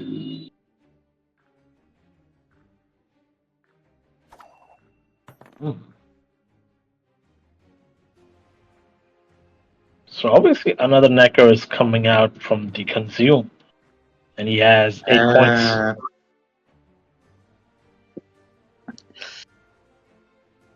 They can't afford a pass. No, he can't afford to pass. He has 8 points, so he will need to go 3 cards down. Probably. And we'll see if he gets a card back by open passing or if he tries to bleed. But he doesn't care so much because the Mandrake and the Scorch is out of play.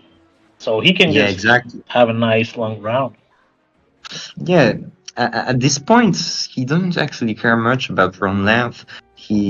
As long as he's got a single necker and a run warrior to put alongside it, he can do pretty much infinite points. Whereas Even Lethal if his cards Man down. is going to have to depend on his Swarm payoff. But I mean, he's a few cards up, and he's got a Roach that isn't out yet. He hasn't used any gold for the moment, and his hand is looking like fire. Okay, there you go. Okay, so now the neckers are starting to be of a respectable size. The question is are they big enough to compensate for such a card disadvantage? Oh, Okay, that were the Right. fastest mulligans easy ever. mulligans. There is a risk, though, to draw them back again. There is. I don't think that Ethelman would be that uncomfortable with a push. Yeah, I think he would have enjoyed it actually. So I think he's probably going to get rid of the natural selection. Probably that's the best one. I hope there's another selection for the Yeah, tribute. I think so. He played only one so far, and I think he runs 3. I wouldn't also mind getting rid of the Roach here. Because I know there's also a Foglet coming in. But carryover's nice. Caravo's nice. No, I wouldn't get rid of the Roach. I mean, it's his But I don't want tempo. to take a mulligan here. In case I draw the Yeah, Foglet I or think the Roach. this hand is perfectly fine. I wouldn't touch it. But no more kicking more workers, though. Do you think it would have been better to just play the selection and not get greedy with the carryover? That's a good question. The thing is, he doesn't have a way to have that many insects this round, so I mean, there is Fish and there is the tribute. yeah, no, you're right. You're right. I think Maybe that it was was a a bit mistake. greedy. Yeah, I mean, he's got 6 points out of it, so.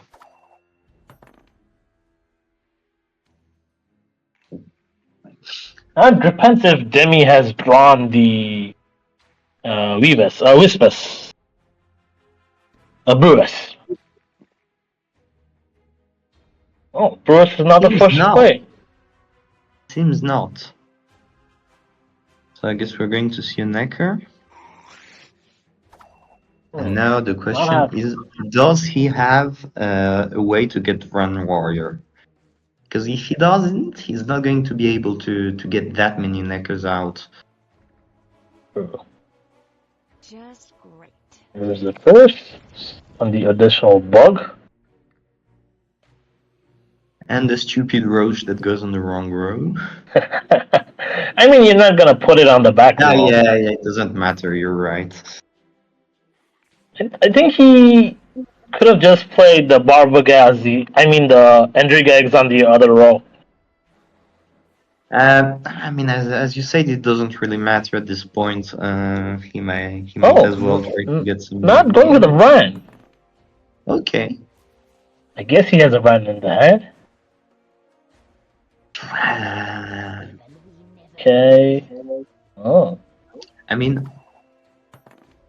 I don't know if he has 2 fork tails, it might make sense too. Ooh, the point difference coming in. Yeah, but Wow, look at that. I'm starting to feel that. Okay, let's see. Oh,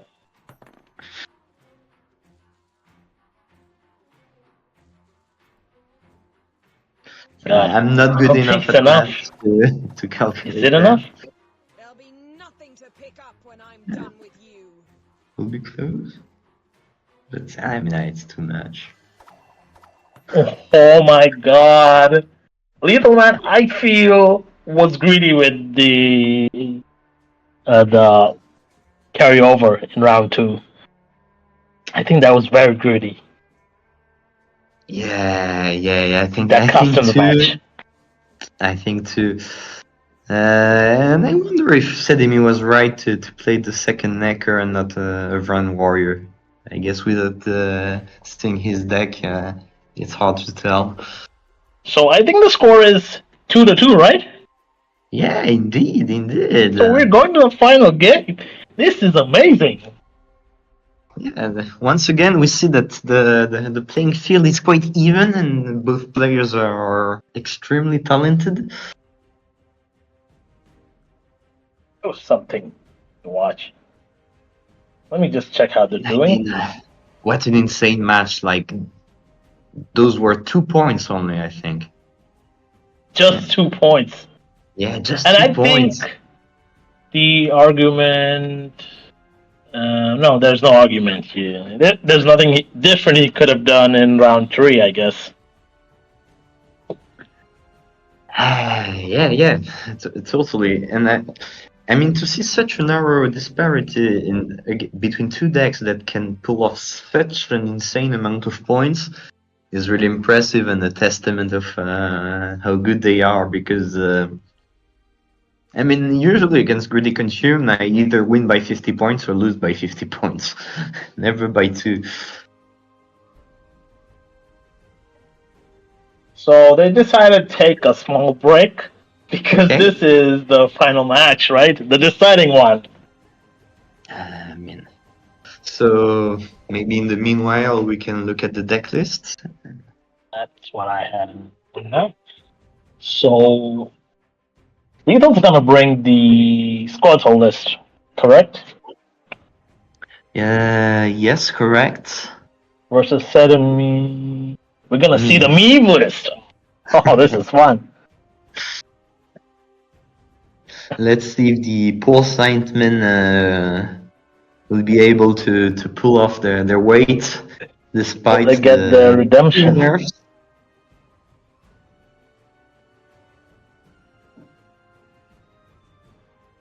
Well, you will see. So, take me through this deck. What's your excitement target? It's always the. What's the target actually? That's a very good question because now the Saintman can target only bronzes. So what I think he's planning to do is to buff either the Immortal Cavalry or maybe even the Langschnitt later on. But it's true that it's not obvious. Actually, that's not quite sure because I know the classic version. You target the archer, right? Or I don't know the name. I don't remember the name. It's a lot of points. Yeah, it's a lot of points, and also here what do you target with Meve? Because in theory you would want to target the same target as the Saintman, but actually the issue is that either you target something like Stelkirk or Visegrad. Or you target the Saintman target that you have to choose. So it will be interesting to see what he chooses. I guess once more, this is full of cards that can break very hard, and I think what his plan is to have alternate targets in case he has bricks. So what does the damnation do? It's always gonna hit the unit with the highest power, or does it target the unit with the highest base power? No, I think it's the unit with the highest power. So this is So why that's good to he know. can put the Langsnet out Buff on the pretty Langsmith. easily. Yeah. If I look at the Brutal list he's about to face, I see very little in matter of control. Yeah, there's Shearer, there is and there is Mandrake and Carlos. Mandrake is So good. yeah, so actually the Lanchet might be very risky. He might not boost them right away to avoid the Mandrake and such. Mhm. And so if you look at Margarita here, so the only targeted, I guess, is a buffed up unit. Or even the Dragoon in the worst case scenario. You want to stop an engine. But as we said, it won't matter very much to Lithuanian because he's got plenty of other ways to boost his sword masters. And you don't notice there is a shear in the deck. Yeah. That isn't that good against And, somewhere, you're boosting the units. I mean, this can be absolutely devastating. Either in the latest rounds against some cavalry or something, or even round one and against the Lyrian. I can't pronounce this card. Langshanite, or whatever you want to call it.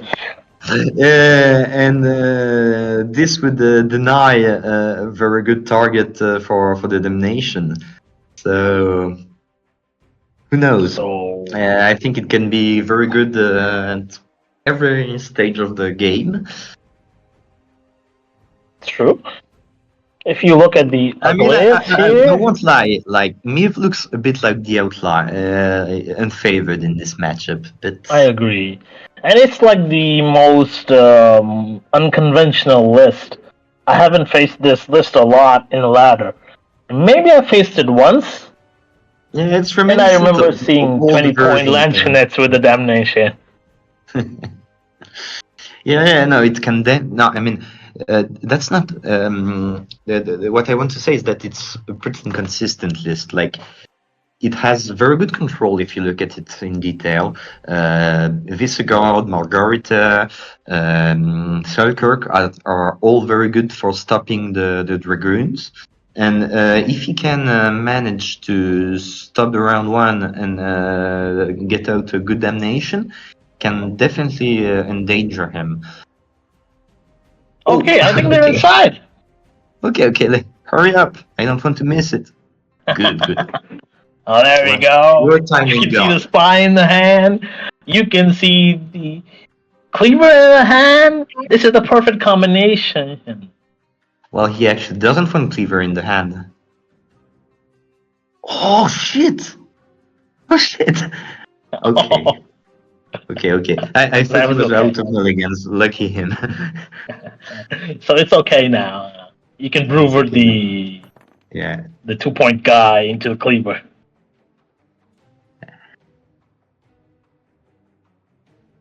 This is not a bad hand. I mean, this is an absolute golden start because, like, now with the spy, he reverses. Oh shit! Oh, that's unlucky. so sick. Because I mean, he has 9 passive points in the graveyard, so it could have been devastating. But this is backfired completely. Well, maybe it's a result of I don't know, of the mulligans. That's what I've been noticing is that the mulligans, they don't put it to the bottom of the deck. They just move it, top of the deck. And it doesn't work with golds. I've seen this happen with bronzes. Yeah, I'm not totally sure how it works. What I think is that old Gwent used to have a system where it couldn't go on top, but it could go anywhere. But I've noticed it always going on the top. But it doesn't work with golds. It's working with silvers and bronzes. Oh, he's still playing. Okay. Not bad. I would like to get the Dragoons to the graveyard. That's enough I'm willing to commit. Mm. On hindsight, there's just one Sword Master. The two more in the deck. But Letherman doesn't necessarily need to have Dragoons in the graveyard. He can also resurrect the 10-point elf, which is a soldier too. That's a great target as well. Which gets Otherwise- better if your hand gets smaller, which will be the case later on. So it's definitely a great Feint Death target. So the board boost from me, I guess, is going on the Lanchnet. Just to get the 14-point carry Exactly. over.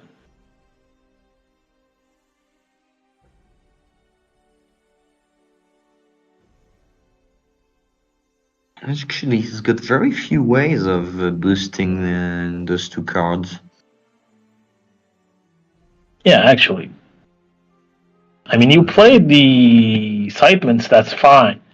But on the board, it's just going to be maybe. And there it is.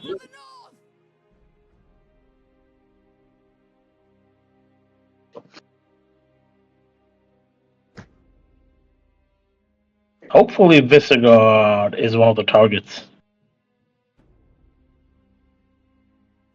Yeah, but as we said, he could opt to yeah. Hopefully, he's one of the targets.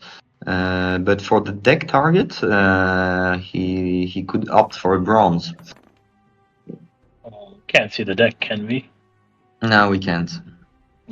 We can see Leftenman's deck actually, normally. Okay. Oi, hey there, come here. Come on, This, Swordmaster. yeah, Nice. nice. On the other hand, this is not a soldier, so Agreed. he will So it's not setting probably up play the- one more bronze. I think what he's going to do is try to pass as soon as possible in order to mulligan this cleaver away. But the But- thing is, if we do believe in the Mulligan Curse, he might also draw the Barclay, which yeah, is but not it's very not as idle. bad.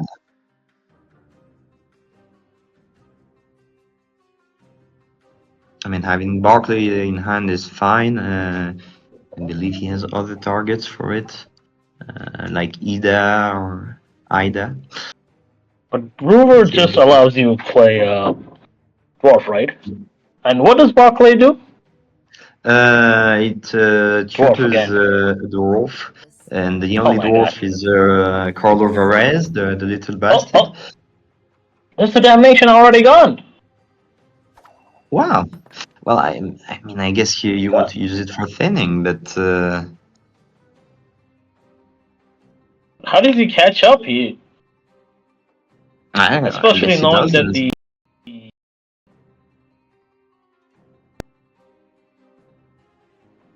It depends difficult on if Sedemi pushes or not the next round. Otherwise, he can simply play a bronze if Sedemi open passes. But I think this is definitely a very strong opener for Sedemi because he's managed to have a 14, whatever this card is called, in the deck, which didn't get mandraked or scorched or anything. anything. And he didn't play a single Sandman. So what he can do next turn is very happily play his Sandman, probably get his Dunbanner out, and keep on boosting this Lancashire, and he will have a very huge target, both for last play, but more importantly for the Lyrian heavy cavalry. Oh, okay. To the dust whence you came. Why did he do that? Don't know. What was the necessity for that? Now you see the Barclays coming in, like I told you. Yeah. So Brotherhood could have gotten Ida otherwise. I guess he was wise to mulligan the Barclay because he got Ida out of that mulligan. So. So I'm not able to understand why did he get out the additional lines then.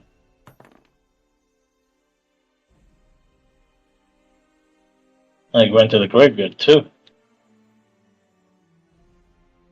Well, it It's was really not odd. boosted. Yeah. So There's this no is need why. to do that. No, I think he misplayed. I think he he thought he would get his card boosted by the how do you say the the Excitement? no not the Sandman the Immortal Cavalry. Oh yeah. Yeah. It went on the reverse cow. Exactly. My goodness. So it's Yeah, just gonna have to bleed out Little Man. All his best cards.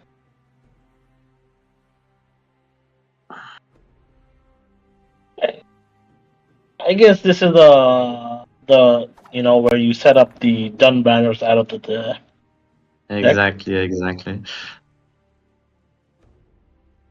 But Lethal Man does have that information, so he'll be careful too. He'll be playing slow, and I mean he's got a few slow plays. Like he could opt to Mandrake, for instance, his own Dragoon instead of using it offensively, which could slow his tempo down. Well, that's a smart play because there's another anyway.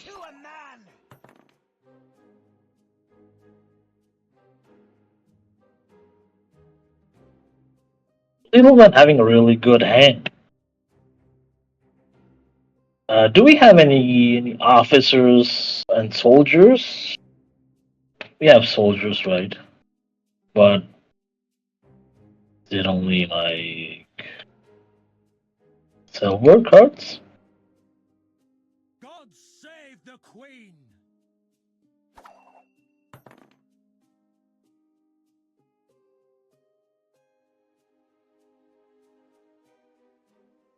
So Sedem is probably very aware of the fact that Letherman runs Shearer, and his goal must be to avoid lining up the cavalry. So far, it looks okay. Yeah. Just potentially That play will- around Scorch.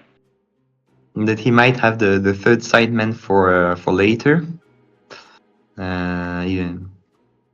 I mean, what I mean is that he may have sacrificed 2 points on this cavalry in But order to disalign it was all planned. the next.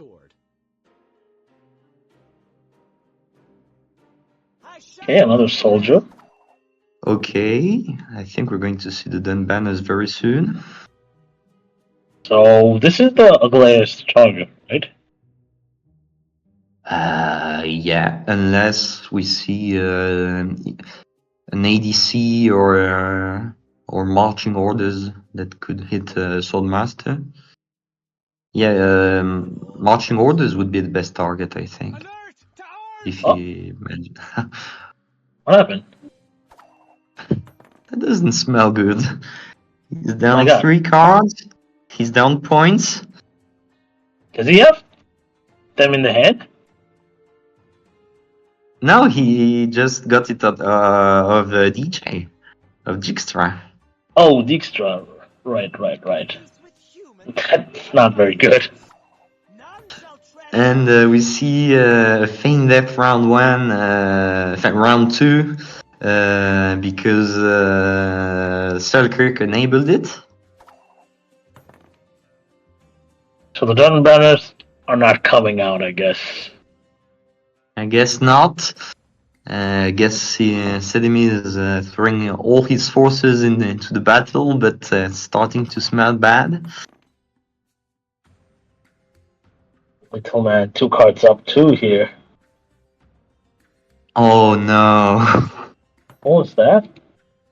That Oh, was marching marching orders. orders into the banners. So Trying to Yeah, fall it's apart, a I terrible guess. situation. The time of the white frost and white light is nigh. Which, I by the always way, feel the Dunbanners are a liability. they're very hard to pull off. I think he didn't get his spy. He got spied, right? He could have got them. Either he drew them round one, or he could have gotten them off in round one because he decided to play very heavy tempo actually. I think the round one play was coming back to haunt him. And Yeah. you see the Ablaze here. Okay. I mean, as an Into the opener, Brooklyn, I guess. this is perfectly fine. If my coin's ranked to ye, And he got the support, which Are we works gonna fine. see we know nothing. offensive epidemic from this Shiro? We very well met, which is one of the things I like to put him in hand buff. There it is. It's a shame that he didn't have the spy in round two. It would have got all the banners. Find the princess and win. Okay. At least he got this power play. Good to know. Let us sing the song of steel. Oh my god. I don't There know is how the to big play lance now. He can even play the Scorch if he wants. Lovely. it. Oh In the my end, god. but I mean, it's allowed. Like, he just won the tournament. Signing off. Congratulations, ladies and Congratulations. gentlemen, but actually to both players. This was an Indeed. amazing series. And we get to see all 5 games. What do you say about that? I mean, I guess Sedemi said he would try to avoid to keep this deck for last. I guess it was his weak link. So, Yeah, I think he it put was us on the mainly the Dun banner and the play in round 1 trying to yes. greed the. Yes, in this deck you definitely try to thin the Dun banners as early as possible. But I mean, we're doing backsync gaming. Those two guys have been playing the whole day and the whole day before, and winning over and over and accumulating stress and losing sleep.